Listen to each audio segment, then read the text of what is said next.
Hello बच्चों, कैसे हो आप सब। आज हम पढ़ेंगे हिंदी के अंतर्गत भाषा तत्व एवं व्याकरण। इसके अंतर्गत देखेंगे समानार्थी शब्द। समानार्थी शब्द किसको बोलते हैं, तो चलो इनकी परिभाषा देखते हैं। ऐसे शब्द जिनके अर्थ समान हो उसे समानार्थी शब्द कहते हैं। कोई भी ऐसे शब्द होते हैं जिनका अर्थ एक समान होता है तो उसे समानार्थी शब्द कहते हैं। जैसे उदाहरण देखते हैं, अमर। अमर को और क्या बोलते हैं, अक्षय बोलते हैं, अविनाश भी बोलते हैं, है ना।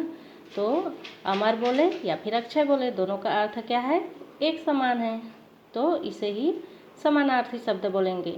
जैसे कि अवसर। अवसर मतलब मौका, नभ मतलब आकाश, शशि मतलब चंद्रमा, परिणाम मतलब नतीजा, पर्वत मतलब पहाड़, नयन मतलब आँख।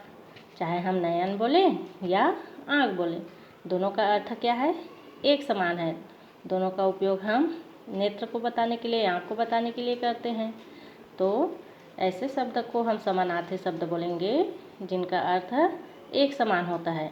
ठीक है। और अभी आप लोगों के पुस्तक में यह शब्दार्थ के नाम से रहता है। शब्दार्थ मतलब शब्दों का अर्थ। तो समानार्थी शब्द को समानार्थक शब्द, शब्दार्थ और मायने भी कहकर पुकारते हैं। कहीं पर इनको मायने लिखो करके आ जाता है, परीक्षा में जब आता है तो कहीं समानार्थी शब्द लिखिए आता है, कहीं पर शब्दार्थ लिखिए, कहीं समानार्थक शब्द बताइए। इस तरह से आपको पूछा जाता है। तो आपको याद रखना है कि समानार्थी शब्द को ही शब्दार्थ, मायने, समानार्थक शब्द भी कहते हैं। तो चलो कुछ और उदाहरण देखते हैं। जैसे आगंतुक। आगंतुक मतलब क्या होता है, आने वाला। वैसे ही इलाका। इलाका मीन्स क्षेत्र, उन्नति मीन्स वृद्धि।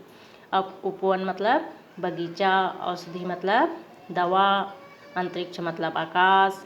इसी तरह से हम चाहे अंतरिक्ष कहें या आकाश कहें, दोनों का अर्थ एक समान है ना। तो दोनों का अर्थ जब एक समान होता है या फिर समान अर्थ वाला जो शब्द होता है उसे ही समानार्थी शब्द कहते हैं। आप लोग हिंदी पुस्तक पढ़ते हैं तो जब पाठ खत्म होता है तो लास्ट में क्या लिखा रहता है, शब्दार्थ लिखिए, है ना। शब्दार्थ लिखे करके दिया रहता है, उसे ही समानार्थी शब्द भी बोला जाता है।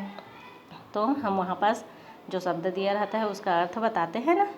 हाँ, तो आप लोगों को याद रखना है, समानार्थी शब्द, शब्दार्थ, मायने, समानार्थक शब्द ये सब एक ही हैं और इसमें उसका अर्थ लिखा जाता है।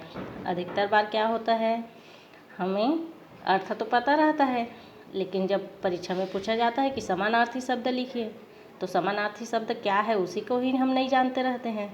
तो फिर हम बहुत कठिनाई महसूस करते हैं और बना नहीं पाते हैं। तो सबसे पहले हमें इसके नाम को जानना पड़ेगा कि समानार्थी शब्द क्या है, विलोम शब्द क्या है, पर्यायवाची शब्द क्या है। जब तक हम इसके बारे में नहीं जानेंगे तब तक हम अच्छा से इसे नहीं बना पाएंगे, समझ नहीं पाएंगे। तो पहले हमें इसके अर्थ को समझना है।